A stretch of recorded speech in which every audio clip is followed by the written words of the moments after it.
में आज ये पॉइंटर इन सी लैंग्वेज का पार्ट 4 है, जिसमें हम डायनेमिक मेमोरी एलोकेशन डिस्कस करेंगे। डायनेमिक मेमोरी एलोकेशन के अंडर हम यहाँ पे जो डिफरेंट तरह के टॉपिक्स करने जा रहे हैं, that one is your void pointers, malloc function, calloc function, realloc function and free functions. Pointers, अभी तक हमने अपने वीडियो लेक्चर्स में जिस तरह के पॉइंटर्स का यूज़ किया, उसमें हमने एक चीज़ देखी कि आपका जो पॉइंटर होता है उसको अगर आप किसी तरह का वेरिएबल का एड्रेस असाइन करने जा रहे हो, तो वहाँ पे एक चीज़ जो एसेंशियल होती है, दैट वन, कि आपका जो पॉइंटर का डेटा टाइप है that must be same as that of your variables data type. मतलब आपके पॉइंटर का डेटा टाइप और आपके वेरिएबल का डेटा टाइप हमेशा सेम होना चाहिए। आप अपने फ्लोट टाइप के पॉइंटर को किसी फ्लोट टाइप के वेरिएबल का ही एड्रेस असाइन कर सकते हो। आप फ्लोट टाइप के पॉइंटर को इंटीजर टाइप के वेरिएबल का एड्रेस असाइन नहीं कर सकते। उस केस में आपके प्रोग्राम में एरर्स आते हैं। मगर जो वॉइड पॉइंटर होता है, ये एक इस तरह का पॉइंटर है जिसमें आप किसी भी तरह के डेटा टाइप के वेरिएबल के एड्रेसेस को असाइन कर सकते हो। मतलब आप अपने वॉइड पॉइंटर को, अगर आप एक तरह का वॉइड पॉइंटर डिक्लेयर करते हो, तो उस वॉइड पॉइंटर के अंदर आप इंटीजर टाइप के डेटा का एड्रेस भी असाइन कर सकते हो, फ्लोट टाइप के डेटा का भी एड्रेस असाइन कर सकते हो, केयर टाइप के डेटा का, स्ट्रिंग टाइप के, आप पास जितने भी डिफरेंट तरह के डेटा टाइप्स आपके सी लैंग्वेज के अंदर अवेलेबल हैं, सभी तरह के डेटा टाइप्स का एड्रेस असाइन कर सकते हो। वॉइड पॉइंटर जब हम अपने प्रोग्राम के अंदर डिक्लेयर करेंगे, तो इसको डिक्लेयर करने का हमारा जो सिंटैक्स रहता है, दैट वन, हम ये अपना कीवर्ड वॉइड लिखते हैं। दैट वन, ये हमारा वॉइड इज योर कीवर्ड, आप इसको लिखोगे। आफ्टर दैट आप पहले की तरह आपका रेफरेंस ऑपरेटर लगाओगे। आफ्टर दैट आप यहाँ पे पॉइंटर नेम राइट करते हो।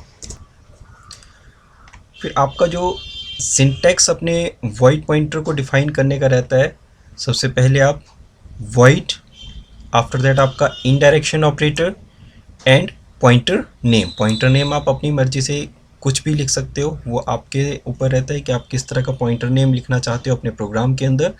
मगर आपको आपके पॉइंटर नेम के आगे ये वॉइड लगाना पड़ेगा। वॉइड आपके सी लैंग्वेज के अंदर एक कीवर्ड है, वॉइड, आफ्टर दैट आपका indirection operator and then your pointer name. इस तरह से आप अपने वॉइड पॉइंटर को डिक्लेयर करोगे। अब इस वॉइड पॉइंटर के अंदर इस पॉइंटर नेम को आप किसी भी तरह के डेटा टाइप के एड्रेसेस को असाइन कर सकते हो।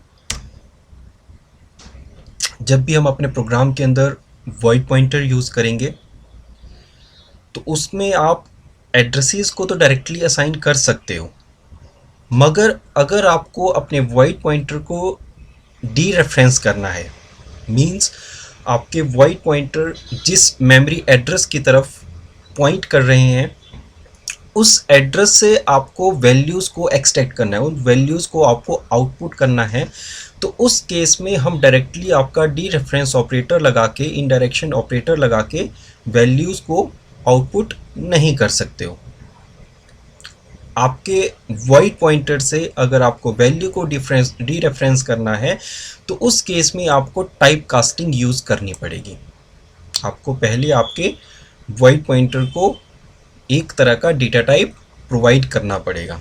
तो उसके लिए आपको जो आपकी टाइप कास्टिंग होती है, डी रेफरेंसिंग कैसे करेंगे उसमें, दैट वन इज योर, हम पहले अपना इनडायरेक्शन ऑपरेटर लगाएंगे, देन पैरेंथेसिस के बीच में आप डेटा टाइप स्पेसिफाई करोगे।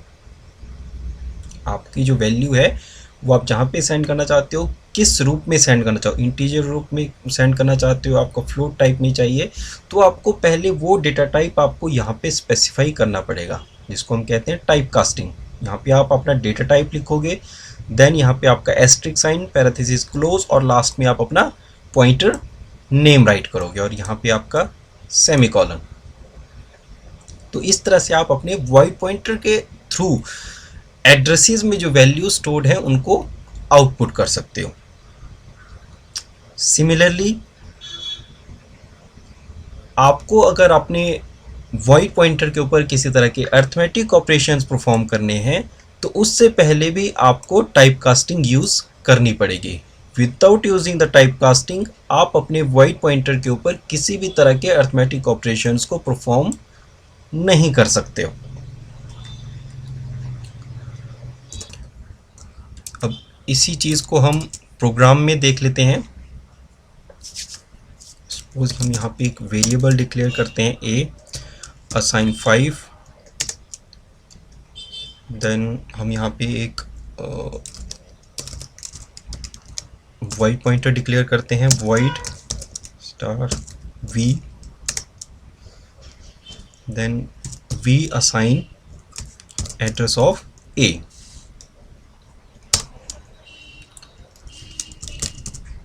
printf value of a assign %d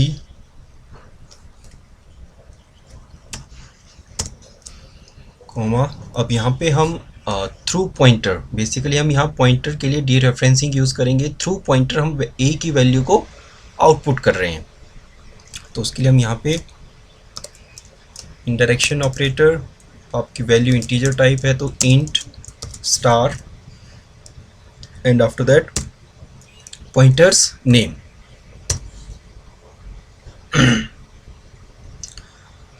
तो इस तरह से आप इसको रन करते हैं।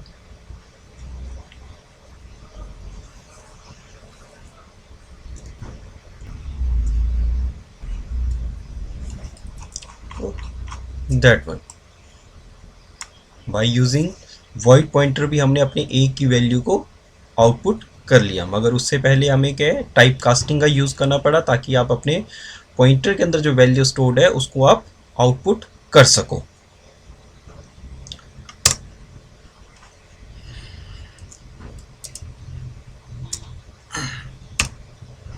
जब भी हम किसी तरह का प्रोग्राम डिज़ाइन करते हैं, उसको रन करते हैं, तो उस प्रोग्राम को अपनी वर्किंग के लिए आपकी कंप्यूटर के अंदर किसी तरह की मेमोरीज़ की रिक्वायरमेंट रहती है, जिसमें वो अपने प्रोग्राम से रिलेटेड डेटा, यूज़र किस तरह की इनपुट देता है उससे रिलेटेड डेटा स्टोर कर सके।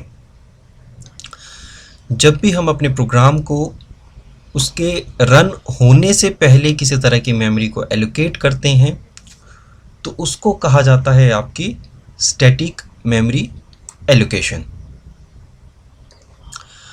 अब स्टैटिक मेमोरी एलोकेशन जब हम यूज़ करते हैं तो उसके आपके प्रोग्राम के अंदर कुछ एक प्रॉब्लम्स रहती हैं। बेसिकली प्रोग्राम के अंदर वो प्रॉब्लम जनरेट नहीं करता है, मगर मेमोरी वाइज कई बार देखा जाएगा कि वो आपके मेमोरी के लिए कुछ एक प्रॉब्लम्स होती हैं। किस तरह की प्रॉब्लम रहती हैं कि जब भी आप स्टैटिकली अपने प्रोग्राम को मेमोरी एलोकेट करोगे तो उस मेमोरी को ना ही आप इंक्रीज़ कर सकते हो, ना ही उसके साइज़ को डिक्रीज़ कर सकते हो जब तक आपका प्रोग्राम एग्जीक्यूट हो रहा है। तो इसकी वजह से क्या होता है, जैसे सपोज़ हमने एक प्रोग्राम डिज़ाइन किया और उस प्रोग्राम को आप एक मेमोरी प्रोवाइड कर रहे हो 100 एलिमेंट्स को स्टोर करने के लिए। ये मेमोरी आपने पहले ही डिफ़ाइन कर ली, मगर जब आपका प्रोग्राम एग्जीक्यूट होता है और हम उसमें एलिमेंट्स को स्टोर करते हैं तो एलिमेंट्स हम उसमें सिर्फ 10 ही स्टोर करते हैं। आप 100 एलिमेंट्स की बजाय उसमें सिर्फ 10 एलिमेंट्स को स्टोर कर रहे हैं, बाकी आपको इस टाइम पे एंटर करने की ज़रूरत नहीं है। तो उस केस में क्या होगा, आपके जो 90 एलिमेंट्स की जो मेमोरी थी जो आप पहले ही एलोकेट कर चुके हो वो किसी चीज़ के लिए भी यूज़ नहीं की जा सकी, वो एक तरह की क्या है वेस्ट हो जाएगी। मतलब अगर आप इंटीजर टाइप के डेटा को स्टोर करने जा रहे हो तो वहाँ पे अगर आप 100 एलिमेंट्स के लिए डेटा मेमोरी प्रोवाइड कर रहे हो तो that one is your 200 bytes, मगर आप वहाँ पे सिर्फ 10 एलिमेंट्स को स्टोर कर रहे हो और जो मेमोरी आप यूज़ कर रहे हो वो है आपके पास 20 बाइट्स। तो उस केस में आपके पास 180 बाइट्स ऑफ मेमोरी जो होगी वो आपके पास वेस्ट हो जाएगी। दूसरी कंडीशन, आपने 100 एलिमेंट्स के लिए मेमोरी एलोकेट करके रखी है, रिज़र्व करके रखी है, मगर जब आपका प्रोग्राम रन होता है उसमें आप एलिमेंट्स एंटर करते हो वो आपके 100 से ऊपर हो जाते हैं। आपको जो एलिमेंट्स एंटर करने हैं दैट वन वो आपके पास 110। तो उस केस में आप 100 एलिमेंट्स तो एंटर कर सकते हो, मगर बाकी के जो 10 एलिमेंट आपके पास एक्स्ट्रा हैं, अब उनको स्टोर करने के लिए आपके पास स्पेस अवेलेबल नहीं है। तो ऐसी कंडीशंस में हम अगर अपने प्रोग्राम को स्टैटिक मेमोरी एलोकेट कर रहे हैं तो वो वहाँ पे फिर आपके पास प्रॉब्लम जनरेट आती है। अगर आप कम एलिमेंट स्टोर कर रहे हो तो आपकी मेमोरी वेस्ट हो रही है, अगर आप एक्स्ट्रा एलिमेंट को स्टोर करने जा रहे हो तो आपके प्रोग्राम के अंदर एक्स्ट्रा एलिमेंट के लिए किसी भी तरह की मेमोरी अवेलेबल नहीं है। तो इस प्रॉब्लम को सॉल्व करने के लिए हम यूज़ करते हैं आपकी dynamic memory allocation. Dynamic memory allocation आपकी एक इस तरह की प्रोसेस है जिसमें आप अपने प्रोग्राम को मेमोरी एलोकेट करते हो ड्यूरिंग दी रन टाइम। मतलब जब आपका प्रोग्राम रन होना शुरू हो जाता है उसके बाद आप अपने प्रोग्राम को मेमोरी को एलोकेट करोगे। इस प्रोसेस को कहा जाता है आपकी डायनेमिक मेमोरी एलोकेशन। जो डायनेमिक मेमोरी एलोकेशन होती है इसके लिए हमारी सी लैंग्वेज के अंदर कुछ एक बिल्ट इन फंक्शन अवेलेबल हैं। उन्हीं बिल्ट इन फंक्शन को यूज़ करके हम अपने प्रोग्राम को मेमोरी डायनेमिकली एलोकेट कर सकते हैं। ये जो हमारे पास बिल्ट इन फंक्शन अवेलेबल होते हैं ये कैसे वर्क करेंगे, इनके जो प्रोटोटाइप्स होते हैं वो हमारी alloc.h एंड stdlib.h इन दो हेडर फाइल्स के अंदर अवेलेबल होते हैं। मतलब अगर आपको आपके प्रोग्राम के अंदर डायनेमिक मेमोरी एलोकेशन को यूज़ करना है तो वहाँ पे पहले आपको इन दो alloc.h और stdlib.h इन हेडर फाइल्स को आपके प्रोग्राम में इंक्लूड करना पड़ेगा। अब डायनेमिक मेमोरी एलोकेशन के लिए हमारे पास जो फर्स्ट वन फंक्शन अवेलेबल है वो है आपके पास malloc फंक्शन। अब malloc फंक्शन आपके प्रोग्राम को डायनेमिकली मेमोरी एलोकेट करने के लिए यूज़ किया जाता है। इसको अगर आप अपने प्रोग्राम में यूज़ करना चाहते हो तो इसका जो डिक्लेरेशन करने का सिंटैक्स है वो है, पहले आप void कीवर्ड यूज़ करोगे, आफ्टर दैट आपका इनडायरेक्शन ऑपरेटर, और उसके बाद आप लिखते हो malloc और पैरेंथेसिस के बीच में आप साइज़ स्पेसिफाई करोगे कि आपको कितना साइज़ डायनेमिकली एलोकेट करना है आपके प्रोग्राम को। अब ये साइज़ आप डायरेक्टली बाइट्स की फॉर्म में भी लिख सकते हो, जैसे आपको प्रोग्राम में अगर 10 बाइट्स की रिक्वायरमेंट हो तो आप यहाँ पे 10 भी लिख सकते हो।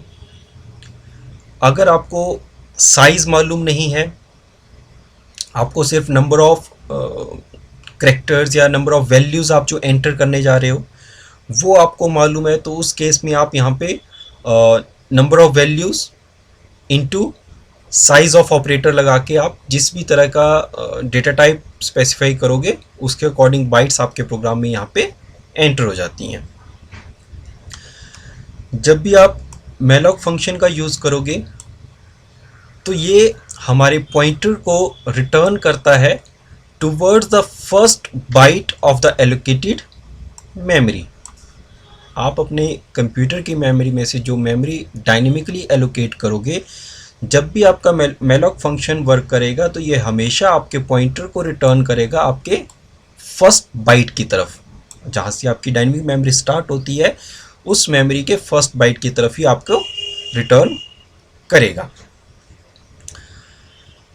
अब जब भी हम अपने प्रोग्राम में malloc फंक्शन यूज़ करेंगे तो इसका जो आपके पास रिटर्न आता है, आपका जो पॉइंटर रिटर्न होगा वो आपका void टाइप का होता है। हमने जो अभी वॉइड पॉइंटर पढ़े, तो वॉइड पॉइंटर आपके मैलॉक फंक्शन के थ्रू रिटर्न होके आएगा। तो उस केस में अगर आपको आपके पॉइंटर के थ्रू जिस मेमोरी लोकेशन की तरफ वो पॉइंटर पॉइंट कर रहा है वहाँ से वैल्यूज़ को आउटपुट करना है, तो बेसिकली आपको वहाँ पे फिर टाइप कास्टिंग का यूज़ करना पड़ेगा। आपको आपके पॉइंटर को थ्रू टाइप कास्टिंग पहले एक एप्रोप्रिएट डेटा टाइप में कन्वर्ट करना पड़ेगा। तो उस केस में हम जब आपके मैलॉक फंक्शन को लिखेंगे, इसकी जो रिटर्न वैल्यू को लिखेंगे, तो यहाँ पे पहले हम पॉइंटर नेम स्पेसिफाई करते हैं, देन असाइन, और असाइन के बाद पैरेंथेसिस में हम पहले डेटा टाइप स्पेसिफाई करेंगे। जैसे आप अगर इंटीजर टाइप की वैल्यू आउटपुट लेना चाहते हो तो यहाँ पे आप इंटीजर लिखोगे, इंट लिखोगे। अगर आप फ्लोट टाइप की वैल्यू को आउटपुट करना चाहते हो तो यहाँ पे आप फ्लोट स्पेसिफाई करोगे। तो इस तरह से जिस भी तरह की आप वैल्यू अपने मैलॉक फंक्शन से जिस तरफ ये पॉइंट कर रहा है उस मेमोरी लोकेशन से जिस तरह की वैल्यू को आउटपुट करना चाहते हो आप उसका डेटा टाइप स्पेसिफाई करोगे। देन आप यहाँ पे इनडायरेक्शन ऑपरेटर यूज़ करोगे और पैरेंथेसिस क्लोज। अब ये आपकी एक्सप्लिसिट टाइप कास्टिंग होगी। आफ्टर दैट आप यहाँ पे मैलॉक लिखोगे और पैरेंथेसिस के बीच में आप डायरेक्टली साइज को स्पेसिफाई करोगे। तो इस तरह से आप अपने मैलॉक फंक्शन के थ्रू एक स्पेसिफिक टाइप कास्टिंग के थ्रू एक वैल्यू को रिटर्न कर सकते हो, डीरेफरेंस कर सकते हो। अब जब भी हम मैलॉक फंक्शन यूज़ करेंगे तो थ्रू मैलॉक फंक्शन जो मेमोरी एलोकेट की जाती है, अगर आप उसको किसी तरह की वैल्यू असाइन नहीं करते हो तो उसमें ऑटोमेटिकली ही गार्बेज वैल्यू स्टोर हो जाती है।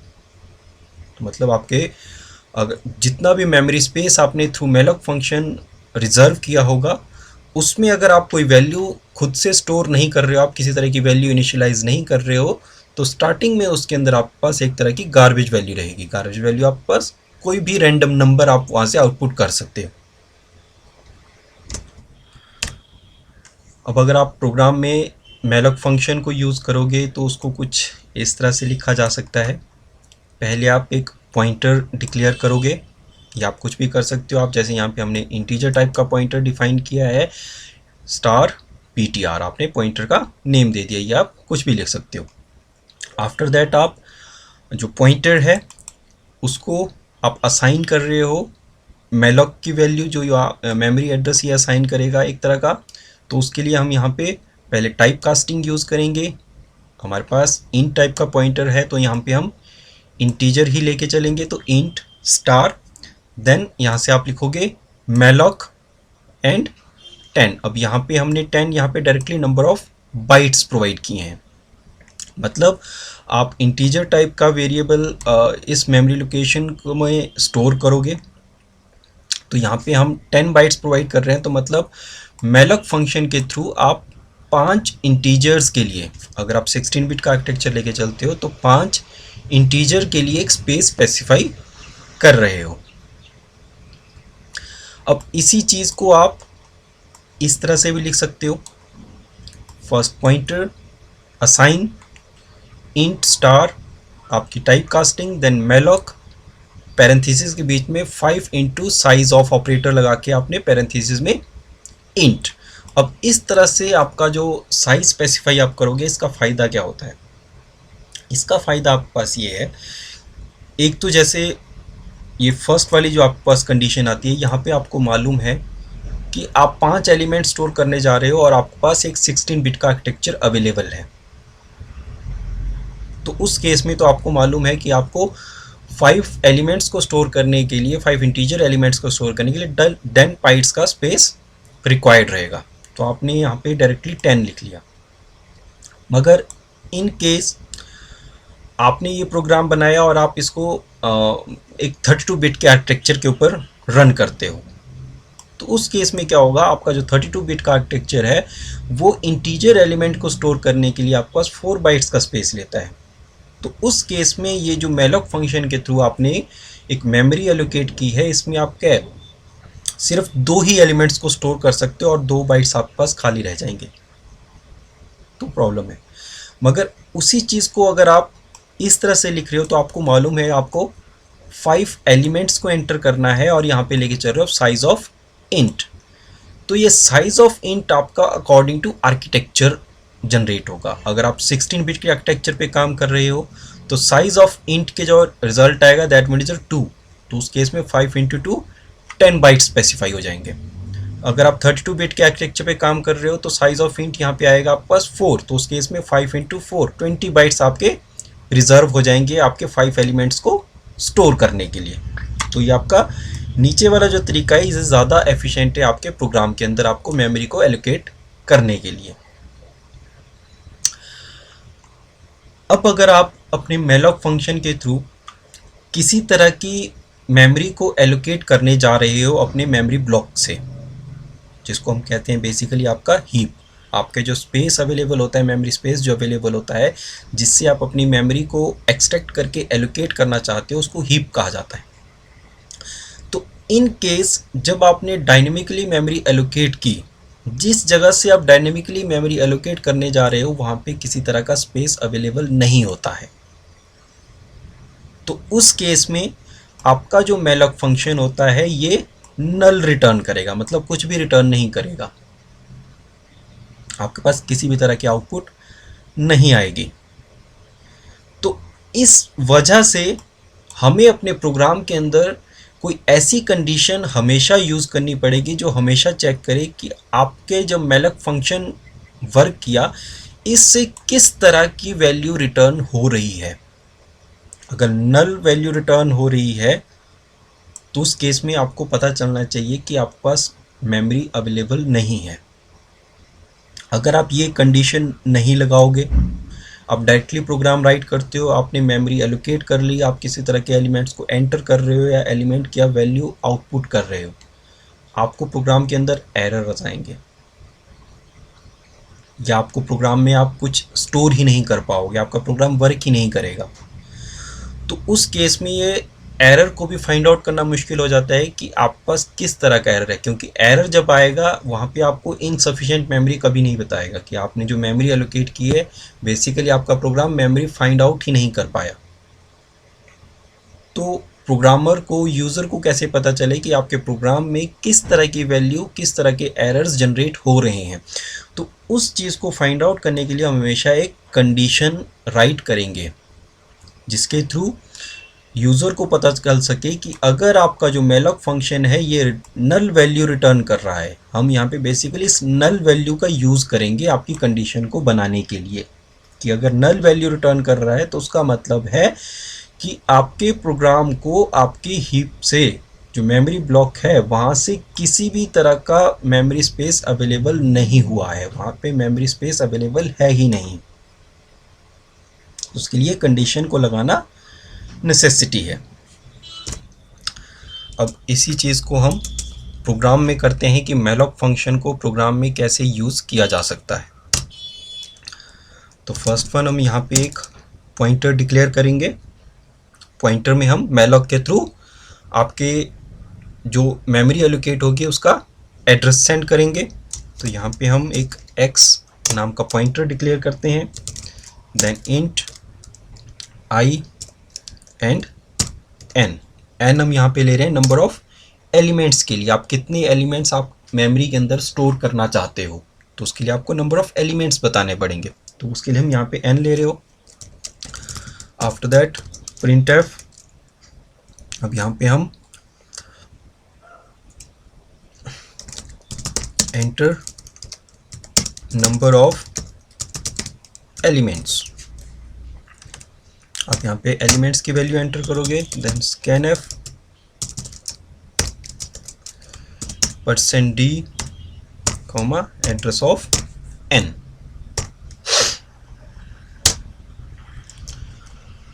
अब हम डायनेमिकली मेमोरी एलोकेट करेंगे, तो उसके लिए x आपका पॉइंटर नेम आ गया, इसको आप अब असाइन करोगे। तो यहाँ पे आपका जो पॉइंटर है that one is of integer type, तो हम यहाँ पे टाइप कास्टिंग यूज़ करेंगे, इंट स्टार देन आपका malloc फंक्शन, इसके अंदर आप स्पेसिफाई करोगे अब साइज। तो यहाँ पे हम साइज क्या है, आप नंबर ऑफ एलिमेंट्स लोगे n इनटू, अब आपके पास जो एलिमेंट आप एंटर करने जा रहे हो that one is of integer type, तो यहाँ पे हम लिखेंगे साइज ऑफ इंट।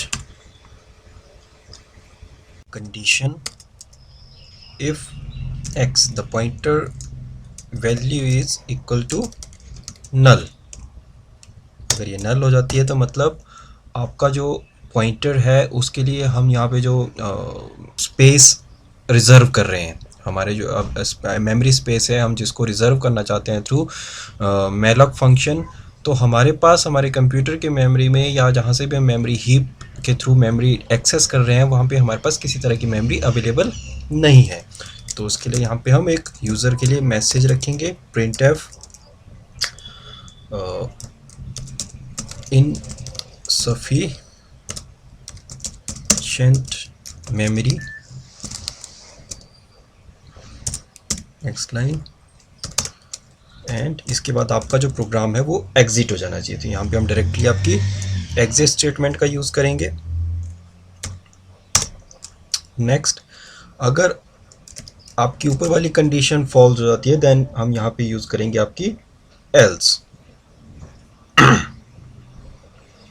या एल्स लिखने की ज़रूरत भी नहीं है यहाँ पे। अगर आपकी ये कंडीशन फॉल्स हो जाएगी तो डायरेक्टली आपका जो इससे नेक्स्ट स्टेटमेंट होगी वही एग्जीक्यूट होगी। तो उस केस में हम यहाँ पे फॉर लूप का यूज़ करते हैं, i assign 0, i less than n, i plus plus. Next printf, अब हम यहाँ पे हम मैसेज करेंगे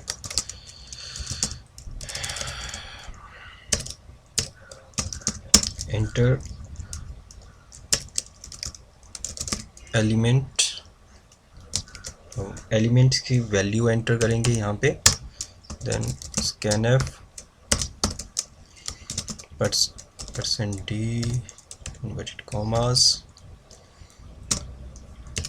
कॉमा एड्रेस ऑफ,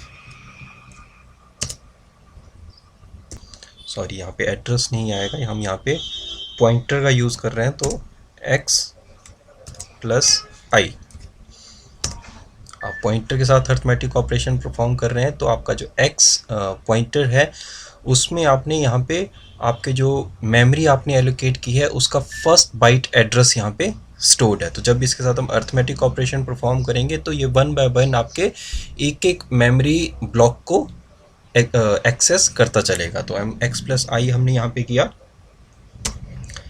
आपके एलिमेंट सेंटर हो गए। अब हमें इसकी आउटपुट लेनी है तो सिमिलरली हम यहाँ पे फिर से फॉर लूप का यूज़ करेंगे, i assign 0, i less than n, i plus plus, then printf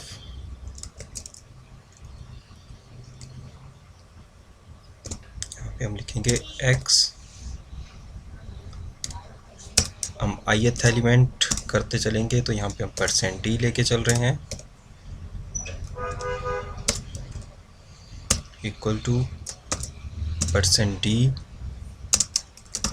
and its address is %u, new line comma. अब यहाँ पे हमारे पास %d में जो वैल्यू आएगी that one is of i, आप जो भी जैसे हम एरे के एलिमेंट को करते हैं उसी तरह से लेके चल रहे हैं कि आपका हर एक एलिमेंट की देगा।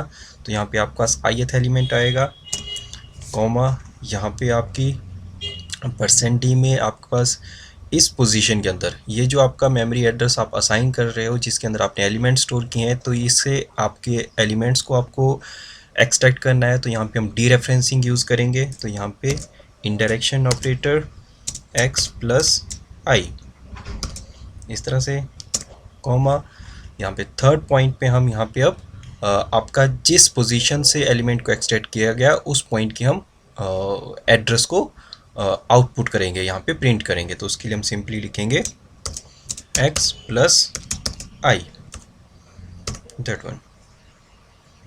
अब हम इसको एग्जीक्यूट कर लेते हैं, कंपाइल।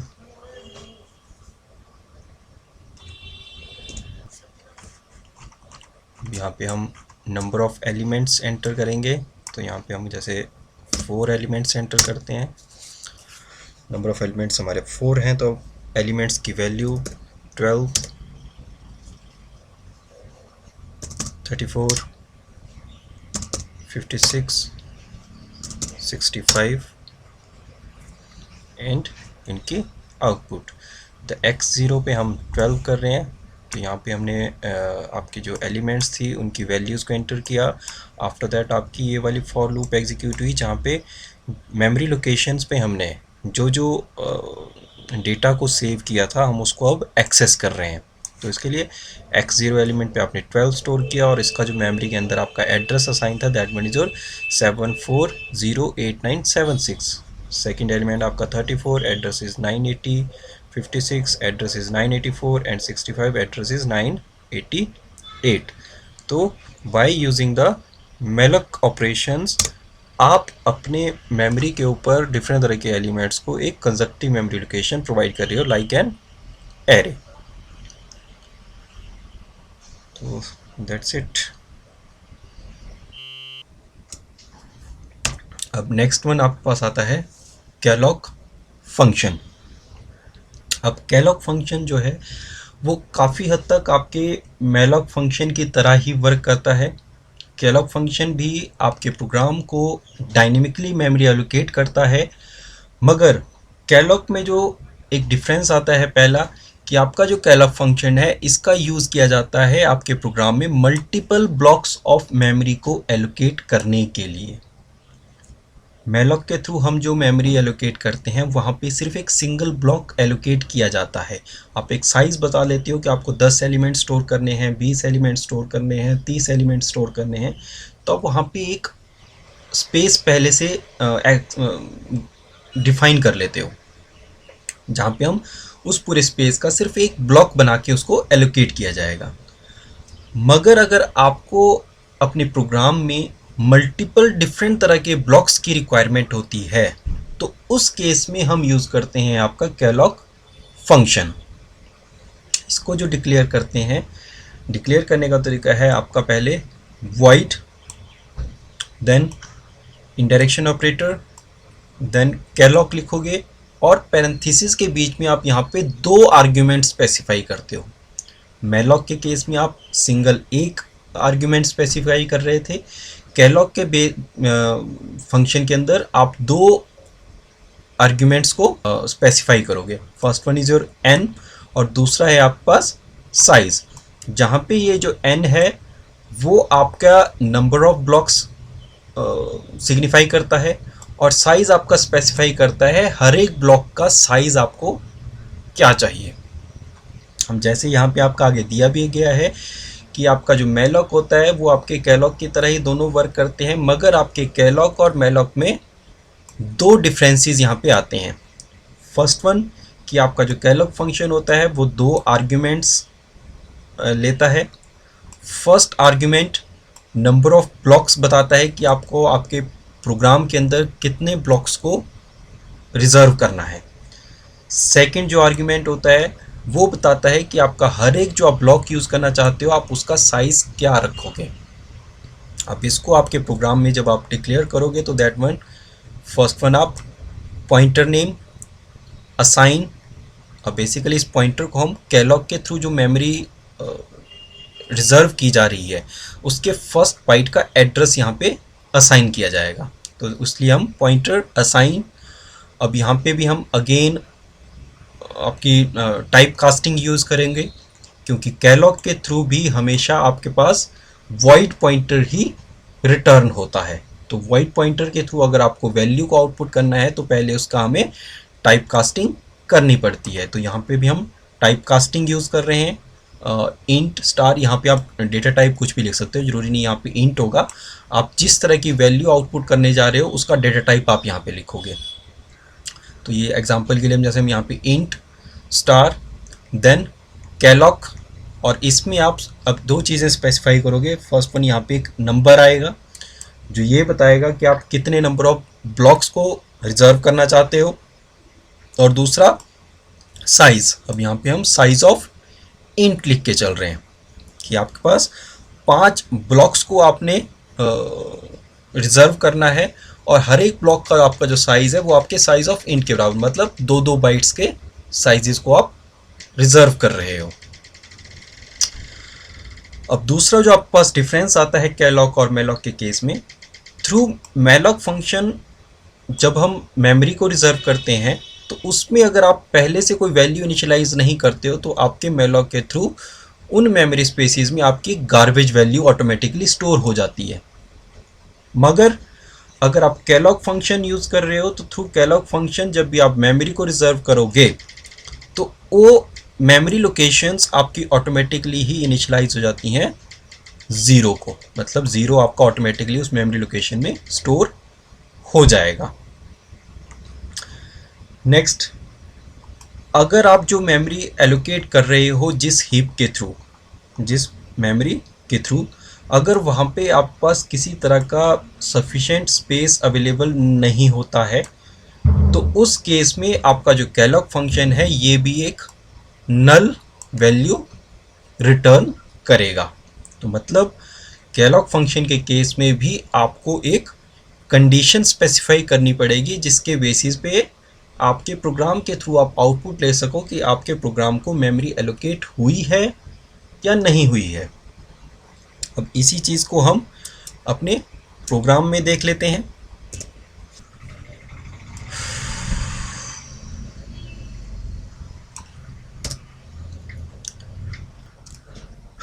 अब यहाँ पे हम एक वेरिएबल लेते हैं इंटीजर टाइप i, n। ये पीछे वाले प्रोग्राम की तरह ही i आपका फॉर लूप के लिए, n आपका नंबर ऑफ एलिमेंट्स के लिए। अब यहाँ पे एक पॉइंटर डिक्लेयर करते हैं $x। Now printf enter number of elements scanf %d, address of n।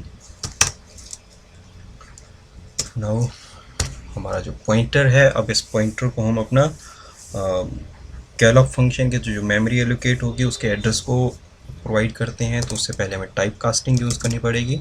आपका पॉइंटर इंटीजर टाइप का है तो यहाँ पे इंट स्टार देन कैलॉक।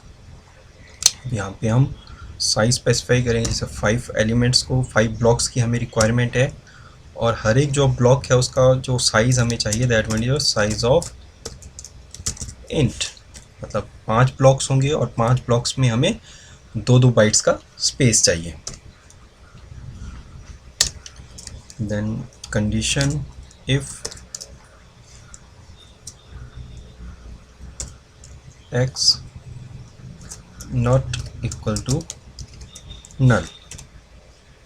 अगर आपकी ये कंडीशन सेटिस्फाई होती है देन आपकी कंडीशन चलेंगी printf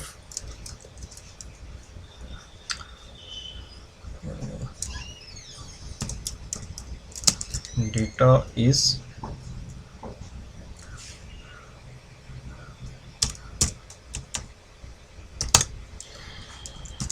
फॉर, हम जो भी आपके मेमोरी एड्रेसेस हैं वहाँ से हम डेटा को आउटपुट करेंगे, तो हम फॉर लूप लेके चल रहे हैं। अब यहाँ पे बेसिकली हम एलिमेंट्स एंटर नहीं करेंगे, हम बेसिकली देखेंगे हमने जो वैल्यूज़ जो मेमोरी एलोकेट की है उस मेमोरी एलोकेशन से यहाँ पे ऑटोमेटिकली ही आपकी जो वैल्यू असाइन रहेगी वो आपके पास 0 आएगी। For i assign 0, i less than n, i plus plus, printf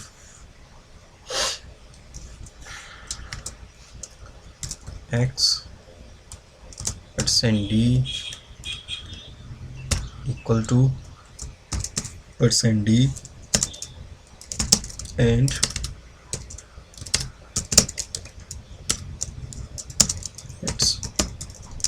address is %u I, then direction operator x plus I, comma x plus I.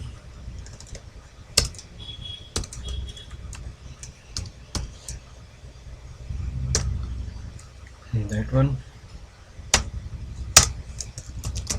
else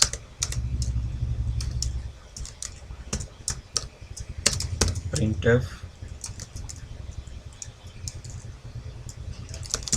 insufficient space.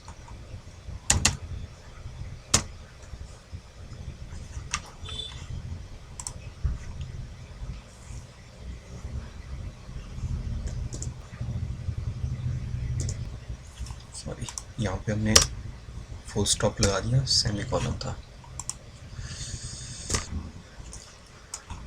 इस तरह से यहाँ पे आप नंबर ऑफ एलिमेंट्स एंटर करेंगे 4 and इस तरह से डेटा इज़ x0 0। तो यहाँ पे आप देखोगे आपके पास जो x0 मेमोरी है, वेरिएबल हम ले रहे हैं, वहाँ पे आपका जो एड्रेस स्टोर है that means your 0 and its address is 1838416।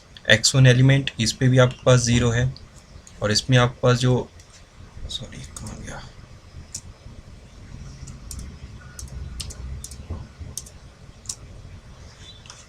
Close हो गया। तो इस तरह से आपके जितने भी आप एलिमेंट्स यहाँ पे देखोगे उन सभी में आपके पास क्या है, 0 स्टोर्ड है। सभी के एड्रेसेस आपके अलग अलग हैं, आपके पास अलग अलग एड्रेसेस प्रोवाइड किए गए हैं, मगर जो वैल्यू है वो ऑटोमेटिकली आपके इन सब के अंदर 0 असाइन कर दी गई है। तो ये बेसिकली होता है आपके पास कैलॉग फंक्शन।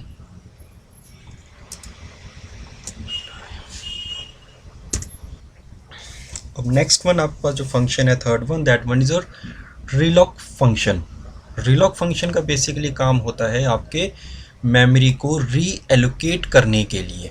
मतलब अगर आपने जो मेमोरी एलोकेट की है, प्रोग्राम में आपकी कुछ इस तरह की रिक्वायरमेंट रहती है कि आप उस मेमोरी स्पेस को इंक्रीज़ या डिक्रीज़ करना चाहते हो। जैसे हमने पहले स्टार्टिंग में एग्जांपल लिया था कि आप नंबर ऑफ़ एलिमेंट्स जो एंटर कर रहे हो आपके पास लेस हो सकते हैं या इंक्रीज़ हो सकते हैं। तो उस केस में आपको जो मेमोरी है उसके साइज़ को आपको डिक्रीज़ करने की या इंक्रीज़ करने की ज़रूरत हो सकती है।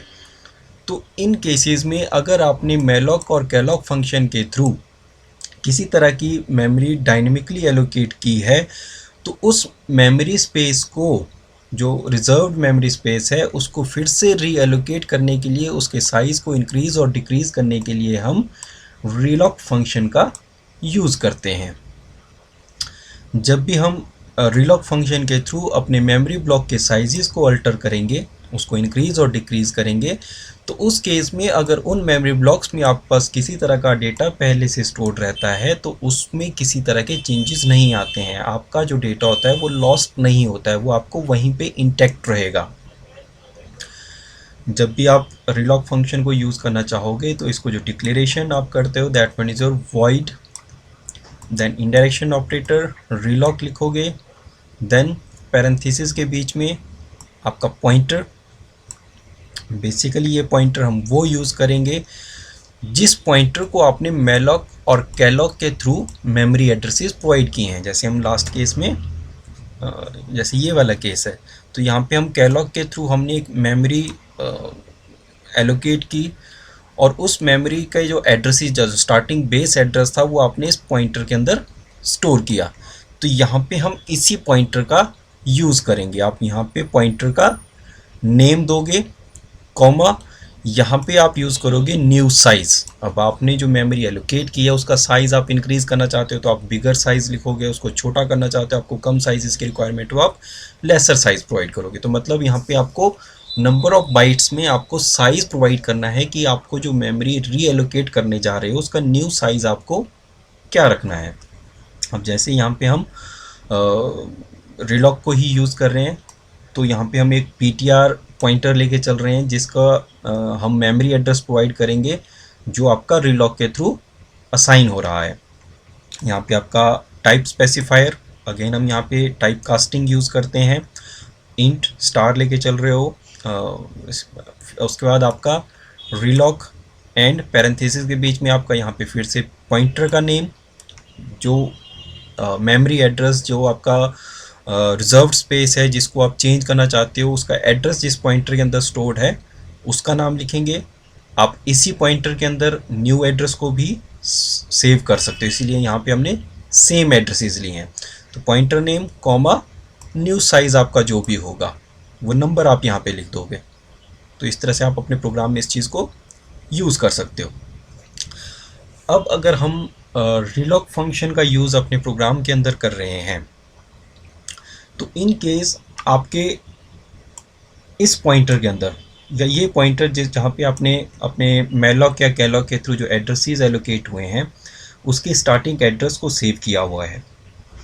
इन केस जब आप रिलॉक के थ्रू मेमोरी को री एलोकेट करना जा रहे हो, तो उस केस में री एलोकेशन के बाद अगर आपके पास उस जगह पे एनफ स्पेस नहीं रहता है, जो आपका ओल्डर एड्रेस है वहाँ पे अगर आप चेंजेस करते हो और वहाँ पे आपने चेंज करके अगर मेमोरी को इंक्रीज़ किया है और उस इंक्रीज्ड मेमोरी साइज़ के अकॉर्डिंग आपके पास मेमोरी साइज़ एनफ नहीं है, अवेलेबल नहीं है, तो उस केस में स्टार्टिंग एड्रेस के अंदर आपके चेंजेस होंगे।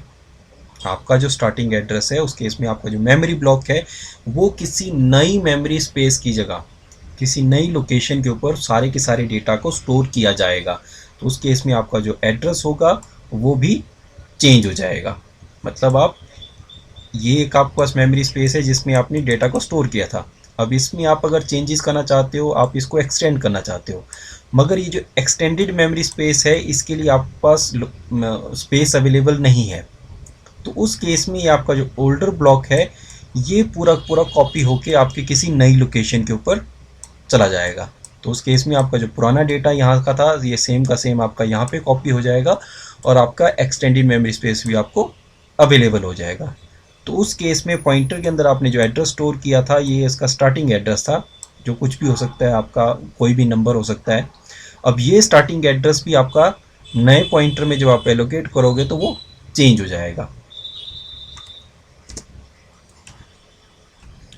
अब इसी चीज़ को हम प्रोग्राम में करते हैं।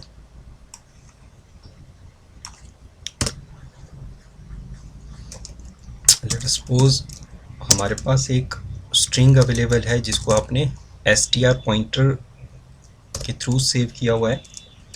The string is hello.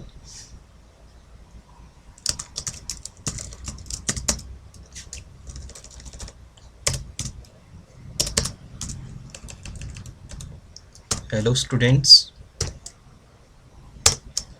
And str assign care। अब यहाँ पे हम एक मेमोरी एलोकेट कर रहे हैं आपके पॉइंटर को, जिसके अंदर आपका ये स्ट्रिंग सेव होगी। malloc str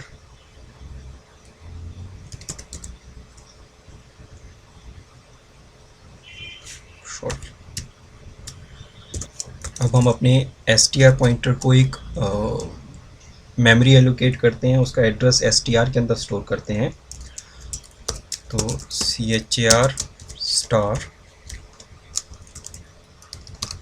malloc, after that str len string length str जितना नंबर ऑफ स्पेस रिक्वायर्ड है +1। अब ये वाली आपकी जो स्ट्रिंग है इसकी जो टोटल लेंथ है +1, क्योंकि लास्ट में हम क्या है आपका एक नल कैरेक्टर भी स्टोर करते हैं, तो उतना स्पेस हमने यहाँ पे रिजर्व कर लिया। आफ्टर दैट हम यहाँ पे करते हैं str cpy स्ट्रिंग कॉपी। अब आपके पास ये जो लोकेशन है इसके अंदर आपके जो str के थ्रू जो मेमोरी एड्रेस है वहाँ पे आपने जो मेमोरी एलोकेट की है वहाँ पे हम क्या है आपकी एक नई स्ट्रिंग कॉपी कर रहे हैं। तो उसके लिए पॉइंटर नेम str कॉमा आपकी अब जो न्यू स्ट्रिंग है सपोज हमारे पास जो न्यू स्ट्रिंग है that one is your bye.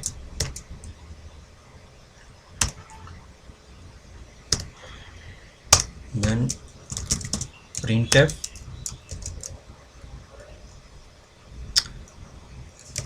new line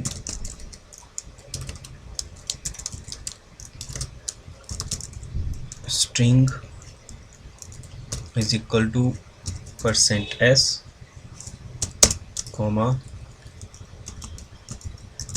address equal to %u comma str comma str।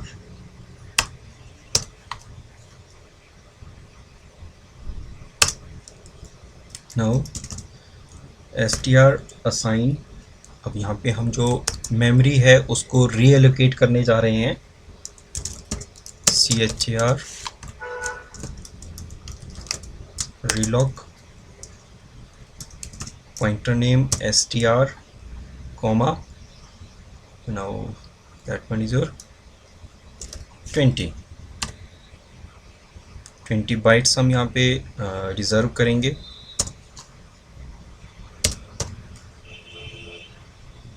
Then printf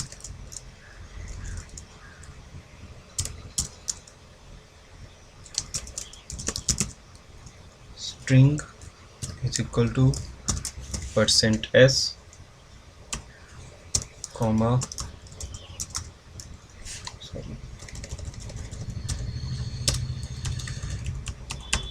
address equal to %u comma str comma str। अब इसको एग्जीक्यूट करते हैं।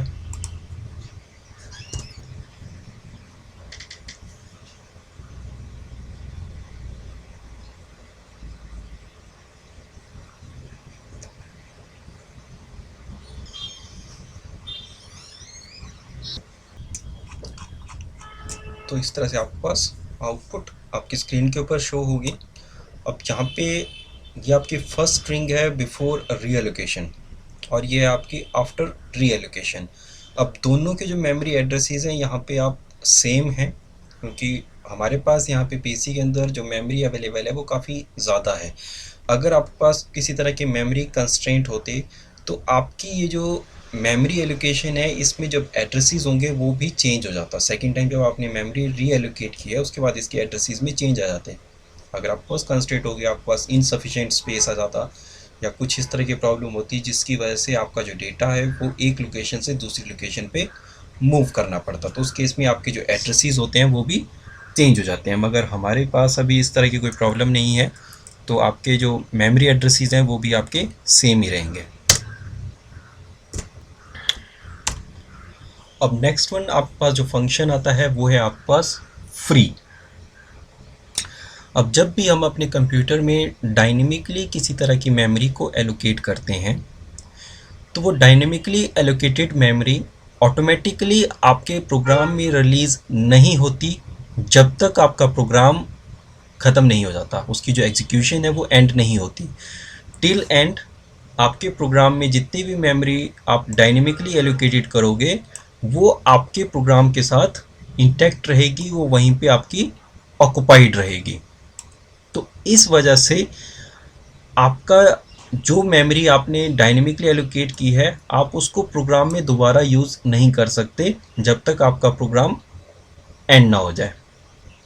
तो इस केस में जो प्रोग्रामर्स होते हैं उनकी ये रिस्पॉन्सिबिलिटी रहती है कि जितनी भी मेमोरी उन्होंने डायनेमिकली एलोकेट की है वो उसको खुद रिलीज़ करें ताकि उसको फिर से यूज़ किया जा सके। अगर आप एक ही मेमोरी को बार बार यूज़ कर सकते हो तो उस केस में आपके जो प्रोग्राम होते हैं उनको अपनी वर्किंग के लिए एक्स्ट्रा स्पेस की रिक्वायरमेंट नहीं रहती है, वो कम मेमोरी स्पेस के अंदर भी अपने वर्किंग को कर सकते हैं। तो डायनेमिकली एलोकेटेड मेमोरी को रिलीज़ करने के लिए हम फ्री फंक्शन का यूज़ करते हैं। मगर इस केस में हमेशा एक चीज़ ध्यान रखना कि फ्री फंक्शन के थ्रू सिर्फ और सिर्फ आप डायनेमिकली एलोकेटेड जो मेमोरी होगी उसी को रिलीज़ कर सकते हैं। अगर आप स्टैटिकली एलोकेटेड मेमोरी को रिलीज़ करने की कोशिश करोगे तो वहाँ पे आइदर होगी नहीं या किसी तरह के एरर्स आ सकते हैं। इसके लिए आपका जो फंक्शन होता है उसको जो डिक्लेयर करने का तरीका होता है दैट मीन्स वॉइड, देन आप फ्री लिखोगे और पैरेंथेसिस के बीच में आप लिखोगे पॉइंटर का नाम। जिस भी पॉइंटर के अंदर आपने एड्रेस स्टोर किए हैं अपने डायनेमिकली एलोकेटेड मेमोरी के, इसमें आपके पास malloc function, calloc function, realloc function, इन तीन के थ्रू आपकी जो मेमोरी एलोकेटेड होगी उन मेमोरीज़ की जो एड्रेसेस आपने जिस पॉइंटर के अंदर लिखे हैं उसी पॉइंटर का नाम आप यहाँ पैरेंथेसिस के बीच में लिखोगे। जैसे यहाँ पे आपने लिखा है फ्री पैरेंथेसिस के बीच में PTR, तो इस फंक्शन को जैसे ही एग्जीक्यूट किया जाएगा, जैसे आपके प्रोग्राम में ये स्टेटमेंट एग्जीक्यूट होगी, तो इस PTR पॉइंटर से आगे जो एलोकेटेड मेमोरी है जिसके एड्रेसेस यहाँ पे स्टोर हैं वो सारी आपकी रिलीज़ हो जाएगी, जिससे आप उसी प्रोग्राम के अंदर अपनी मेमोरी को फिर से रीयूज़ कर सकते हो। तो बेसिकली आपका फ्री फंक्शन आपके प्रोग्राम में डायनेमिकली एलोकेटेड मेमोरी को आफ्टर यूज़ रिलीज़ करने के लिए यूज़ किया जाता है ताकि आप अपने प्रोग्राम में उसी डायनेमिकली एलोकेटेड मेमोरी को फिर से यूज़ कर सको।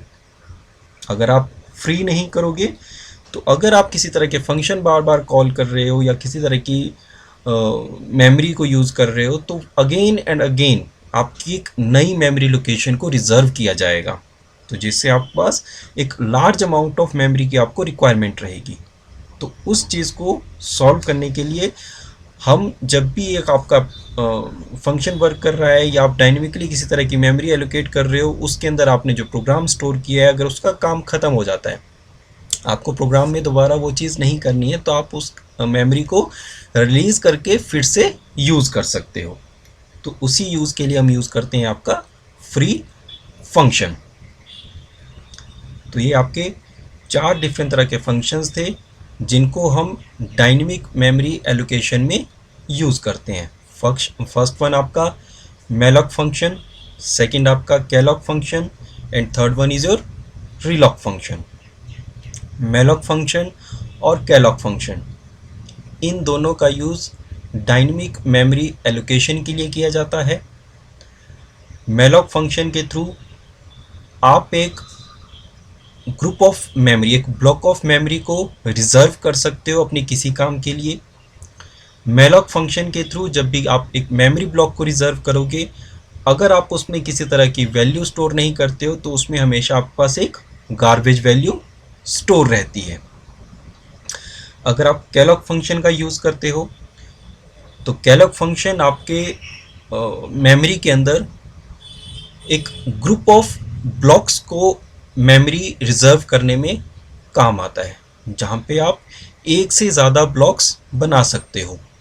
कैलॉक फंक्शन में आप 2 तरह के आर्ग्यूमेंट्स का यूज़ करते हो। फर्स्ट आर्ग्यूमेंट आपका रहता है जिसमें आप नंबर ऑफ ब्लॉक्स स्पेसिफाई करते हो और दूसरा आर्ग्यूमेंट आप स्पेसिफाई करते हो आपको ब्लॉक का क्या साइज़ चाहिए। तो उसमें आप एक से ज़्यादा ब्लॉक क्रिएट कर सकते हो अपने डेटा को स्टोर करने के लिए। दूसरा, जब भी आप कैलॉक फंक्शन यूज़ करते हो तो इसके थ्रू आपने जो मेमोरी रिज़र्व की है उस मेमोरी को अगर आपने कोई वैल्यू इनिशियलाइज नहीं की है तो आपका कैलॉक फंक्शन ऑटोमेटिकली ही उसमें 0 वैल्यू असाइन कर देता है। थर्ड वन आपका जो फंक्शन है that one is your realloc function.